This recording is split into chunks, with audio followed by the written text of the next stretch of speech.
자, 그래도 저기 써 있는 것처럼, 네. 범죄 요건이 형성이 되려면 이 세 가지가 다 갖춰져야 합니다. 그래서 우리가 지금 어디를 보고 있냐면, 세 번째 줄. 구성 요건이란 형법상 금지 또는 요구되는 행위를 기술한 것인데, 특정 행위가 구성 요건에 해당한다면 그 행위는 구성 요건 해당성을 가진다고 할 수 있다.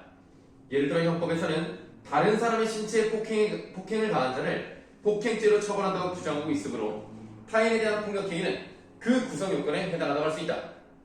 위법성은 법질서에 유배되는 성질로서 특정 행위가 객관적인 법질서 전체의 관점에서 부정적인 것으로 판단되는 경우 위법성이 있다고 봅니다. 위법성을 판단하기 위해서는 특정 행위가 사회 상규에 위배되는지 고려해야 돼요. 공동사회 질서를 침해하는 행위는 위법한 것으로 보는 것이다. 구성 요건에 해당하면 일반적으로 위법성이 있다고 추정된다. 유책성은 행위자의 행위에 대한 비난 가능성을 말해요. 비난 가능성은 행위자가 적법한 행위를 할 것이라는 기대 가능성을 전제로 합니다. 예를 들어 행위자가 너무 어리거나 심실상실. 그러니까 예를 들면 좀 이렇게 뒤에 나와 있습니다만 제대로 된 판단을 하지 못하는 경우들이 있죠. 그러니까 뭐 정신연령이 좀 너무 어린 거야. 겉으로 볼 때는 어른인데 애가 6살 정도밖에 그 정도 수준밖에 안 된다. 그러면 심실상실이라고 보는 거죠. 그런 상태인 경우 그가 적법한 행위를 할 것이라고 기대하기 힘들기 때문에 그의 행위는 유책성이 없어요.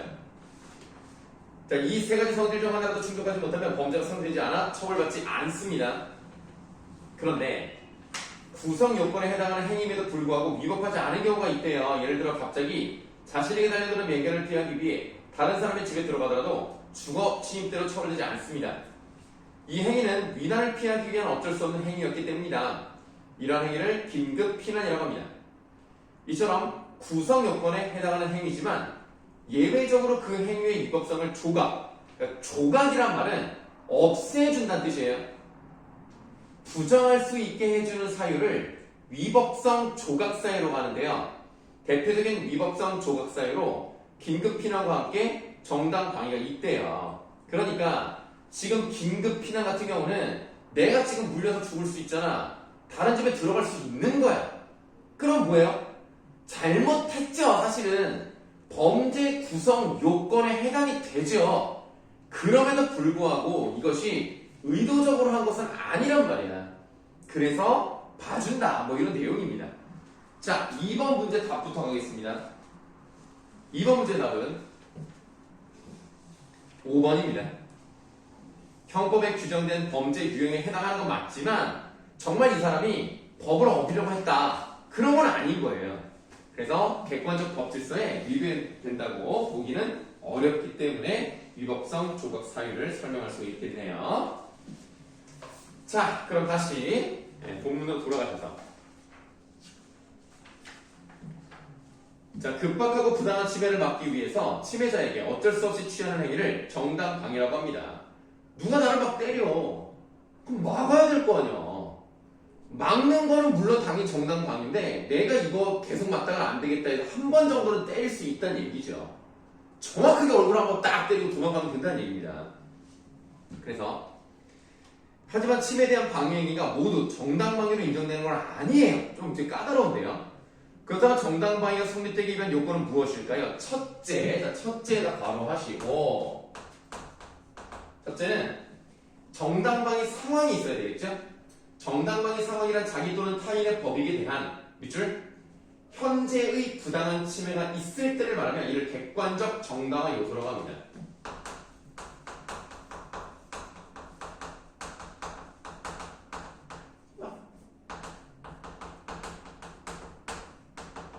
자, 이걸 이제 뭐라고 말한다? 객관적 정당화 요소.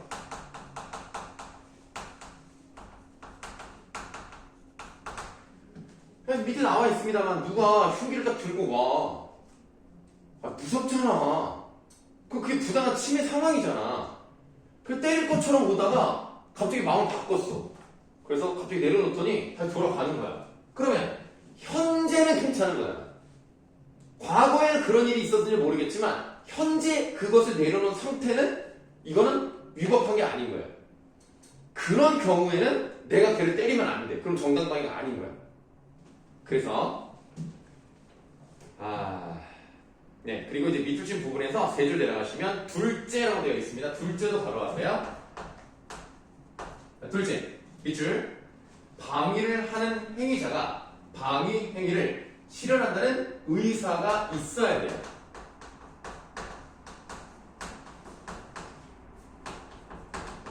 내가 막아야 되겠다라는 생각이 있어야 된단 말이에요. 자, 이러한 방위 행위자의 야, 이렇게 지워져서 안 보이네. 방위 행위자에 뭐라고 써있냐? 뭐라고 써있는 거야? 뭐라고 써있냐? 인식이냐? 야. 이런 방위 행위자의 인식과 의사를 주관적 정당한 요소라고 합니다. 다르죠?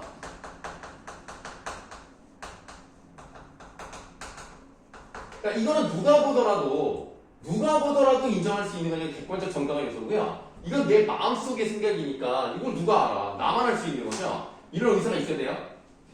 자, 예를 들어 갑은 자신에게 다가오는 을의 눈빛이 마음에 들지 않아서 때려버렸어. 그런데 조사 결과 을이 갑에게 상해를 입히기 위해 다가오고 있다는 것을 밝혀줬어. 그러면 제가 그런 마음을 먹고 있고 나를 찾아왔으니까 내가 걔를 때렸다는 것은 정당 방위일 수도 있다.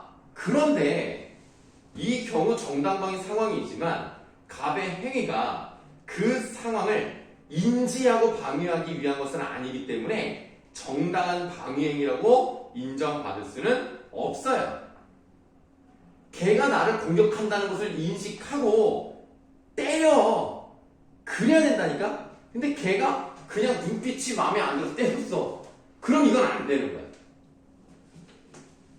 자, 그래서 방위행위는 주먹을 막는 것과 같이 방어만 하는 보호방위와 적극적 반격의 형태로 행해지는 공격방위로 나뉠 수가 있는데요. 이들은 모두 자신의 타인을 지키기 위해 방위행위를 행한다는 방위행위자의 명확한 인식하에 이루어져야 합니다. 그래서 내가 막기만 하면 보호방위고요. 얘를 어떻게든 한 대라도 때린 다음에 얘를 정신 못 차리고 도망가려고 한다면 이게 공격방위라고 부르는 거예요. 다음 셋째 바로 행위에 상당성이 있어야 합니다. 법률에서는 방위행위가 사회 상규에 비추어 상당한 정도를 넘지 않는 것을 상당성이 있다고 하는데 방위행위에 상당성이 있는지 판단하기 위해서는 방위의 필요성과 요구성을 고려해야 됩니다. 그럼 또 좀 복잡하네요. 자, 상당성 두 가지를 봐야 되는데요. 필요성과 요구성. 자, 방위의 필요성이 인정되기 위해서 필요성에다 메모하실게요. 필요성이 인정되기 위해서는 방위행위가 위험을 효과적으로 제거하는 데 적합한 수단을 써야 돼요.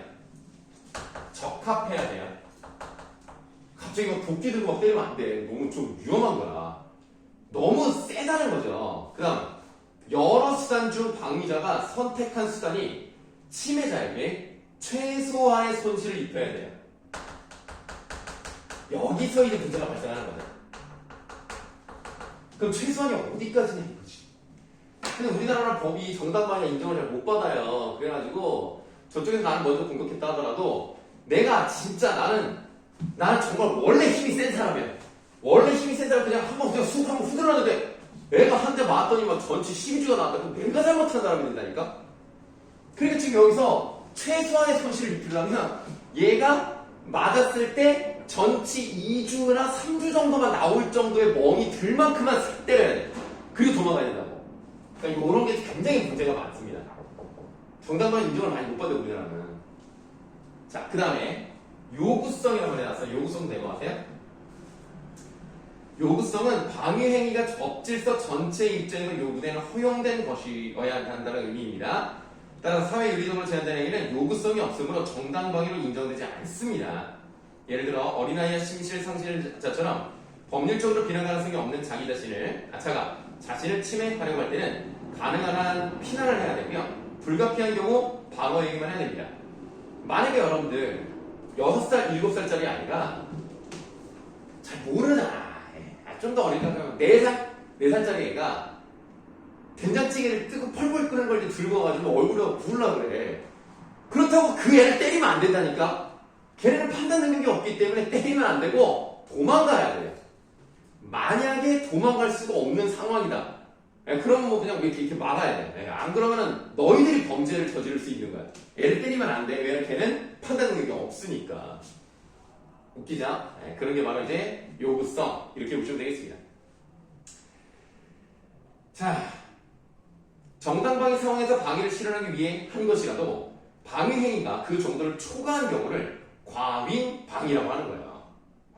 그러면 안 돼.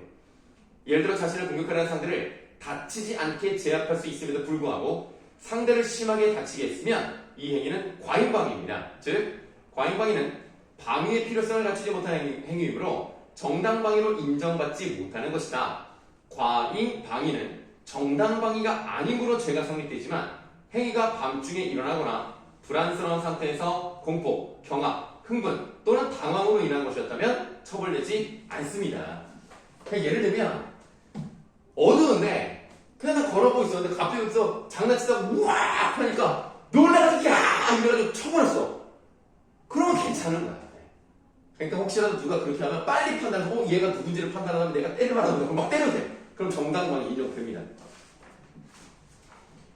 자, 그 다음 한편 자신이나 타인에 대한 부당한 침해가 없음에도 불구하고 그러한 침해가 있다고 믿고 방위를 행한 경우를 오상방위라고 하는 거예요. 오해를 한 거죠. 현재 부당한 침해 상황이 갖추어지지 않았음에도 침해 상황이 있다고 오해하고 저지른 행위인 것이다.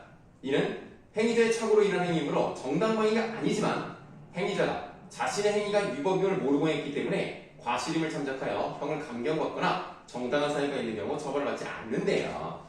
그러니까 과잉방어든 오상방위든 어쨌든 간에 내가 누군가를 때릴 수도 있다는 얘기입니다. 둘 다 지금 그런 걸 다 포함하는 거예요. 그래서 과잉방위만 공격이다 이렇게 말할 수는 없는 겁니다. 오해하고 그 사람을 때릴 수 있는 거예요. 자, 그러면 이제 1번부터 가도록 할게요. 자, 윗글에서 알 수 있는 내용으로 적절하지 않은 건데요. 답은 1번이 되겠네요.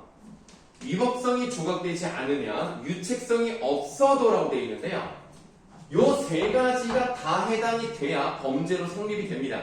유책성이 없으면 위에 두 가지가 다 있다 하더라도요. 무조건 무죄입니다. 그래서 위법성 조각은 요게 되지 않더라도 나머지가 아니면 되는 거예요. 그럼 1번이 틀렸습니다. 보기 5번. 급박한 피난 상황에서 일어나는 어쩔 수 없는 침해에 대해서 아까 개가 쫓아왔을 때 다른 집 들어가는 경우 있었다고 그랬잖아요. 그런 거 괜찮다고요. 주거 침입이 아닙니다. 1번이 답이 되겠고요. 자, 아까 2번에 5번이었고요. 자, 3번으로 가시겠습니다. 기억과 니은에 대한 설명으로 하는 적절한 것을 골라보라고 하는데요. 자, 기억은 공격방위이고 정당방위는 보호방위라는 점에서 차이가 있다라고 되어 있는데요. 지금 과잉방위 같은 경우는 공격방위가 맞아요. 근데 정당방위는요. 보호방위와 공격방위 둘 다 있기 때문에 1번은 잘못된 겁니다. 다음 2번에 니은에는 자신뿐 아니라 타인이 부당한 침해를 받는다고 오해하고 저지른 방위행위가 포함될 수 있다는 내용은 나와 있죠. 그 니은이 있는 그 줄에 그대로 나와 있습니다. 2번이 답이고요. 보기 3번. 기억과 니은은 방위 행위자의 행위 정도가 어떠한지에 따라 구분된다라고 되어 있는데요. 이 말입니다. 그러니까 과잉방위를 해도 공격방위 가능하고요. 오상방위라 하더라도 공격방위는 가능합니다. 보호가 아닌 공격으로도 둘 다 가능할 수 있기 때문에 행위 정도가 어떠한지에 따라 구분된다고 볼 수는 없는 겁니다. 2번이 답이 되겠고요. 4번. 이 4번은 실제로 있었던 일을 바탕으로 이 학생들이 얘기를 하는 거예요. 여기 보시면은 이제 집주인이 있는데 집주인이 20대 청년이라서 몸이 좋아요. 그리고 내가 기억하기로는 좀 운동을 좀 했던 사람인 것 같아. 힘이 좋아. 근데 그 좀도둑으로 그 들어간 사람은 50대인가? 그러거든요. 그러니까 아무래도 20대 건장한 사람이 50대보다 힘이 세겠죠. 들어왔는데 이 도둑을 이제 쫓아내야 될 거 아니냐. 그래서 쫓아내면 되는데 그거를 좀 심하게 때린 거예요. 그래서 읽어보시면 그런 말이 나오죠. 학생 D를 보세요. 판결을 찾아보니 집주인이 맨손으로 도둑을 다치지 않게 제압할 수 있었음에도 무기를 사용하여 다치게 했기 때문에 라고 하는데, 그럼 아니 갑자기 집에 무기가 뭐가 있어요? 라고 하는데 그 빨래 건조대 있죠? 철로 된 거. 그걸 들어서 머리를 막 때렸어요. 그래서 이 사람이 뇌사가 좀 크게 다쳤거든요. 그러니까 그 도둑으로 들어갔다가 그냥 장애를 받게 된 거예요. 그래가지고 이거는 정당방위냐? 아니라는 겁니다. 분명히 맨손으로 제압할 수 있었어요. 그런데 그걸 또 묶어놓고 때렸단 말이야. 그러니까 이거는 좀 너무 과잉이다. 이런 판단이 나온 겁니다. 그래서 4번 보기 2번을 보시면 학생 B는 정당방위 요건 중 주관적 정당한 요소를 판단하기 힘들다라고 했는데요. 주관적 정당한 요소가 되려면 방해인의 의사가 있었다는 얘기를 해야 된단 말이야. 그런데 지금 학생 B는 무슨 얘기를 하고 있어요? 침해의 현재성에 대해서 얘기하고 있단 말이야. 요거잖아요. 요거. 현재의 부당한 침해에 대한 얘기는 객관적 정당한 요소라고 해야 되는 거예요. 그래서 2번이 틀렸네요. 자, 3번. 학생 C는 요구성을 고려하여, 요구성이, 여기 있죠. 요구성을 고려하여 정당방위를 판단해야. 그렇죠? 상당성이 있을 때 그 정당방위로 해당이 되는 겁니다. 이런 것들 다 포함이 되는 거죠. 네, 그러니까 3번은 맞고요. 보기 5번. 법원은 집주인이 사용한 수단이 침해자에게 최소한의 손실을 입을 수 있는 아니었다는 겁니다. 그렇죠? 그러니까 그냥 좀 이렇게 오지 말라고 한 대 빵 치고 이제 무서우면 도망갈 거 아니야. 그렇게만 했으면 되는데 그거를 또 그냥 빨래 건조대로 머리를 때렸기 때문에 이게 안 되는 거예요. 그래서 너무나 과잉이다 이렇게 판단했다는 거죠. 4번의 답은 2번입니다. 여러분들 그 독서에서 좀 어려운 질문들이 있어요. 선생님 같은 경우는 과학기술이 좀 어렵습니다. 근데 요즘은 이제 다른 것들은 좀 어려운데 특히 사회문화는 경제가 어렵고요. 이렇게 법 같은 게 좀 어렵습니다. 주제 통합은 뭐가 나올지 모르기 때문에 그냥 어렵습니다. 인문예술은 철학 쪽에 나오기 때문에 어렵습니다. 한마디로 그냥 다 어렵습니다. 그러니까 여러분들 이렇게 좀 문제를 좀 풀어나가면서 연습을 하시는 게 중요하겠습니다.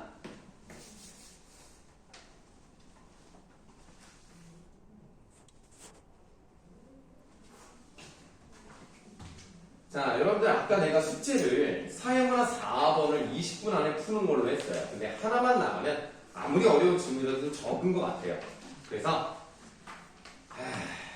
오늘 원래 안 드리려고 했는데 하나를 더 드리도록 하겠습니다.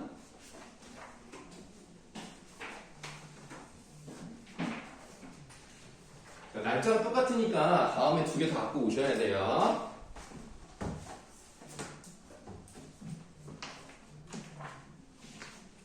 자, 나눠드린 거에서 과학기술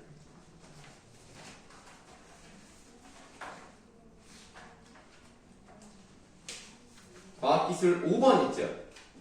과학기술 5번은 17분 안쪽으로 푸는 걸로 하겠습니다. 자, 사회문화는 20분 안쪽으로 푸셔야 되고요. 과학기술 5번은 17분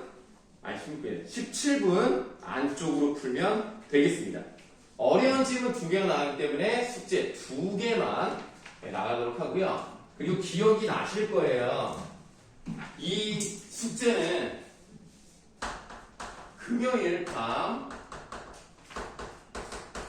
10시까지 답을 보내주시면 되겠습니다. 제발 좀 답을 좀 보내주시고요. 그래야 수업이 효율적으로 진행될 수 있습니다. 그때 숙제를 해가지고 그때 선생님이 보고 뭘 하는 이것보다는 미리 알고 있는 것이 더 효과적으로 숙제를 할 수 있습니다. 그래서 이건 아니고요. 금요일 밤 10시까지 사회문화 4랑 과학기술로 이렇게 보내주시면 되겠습니다.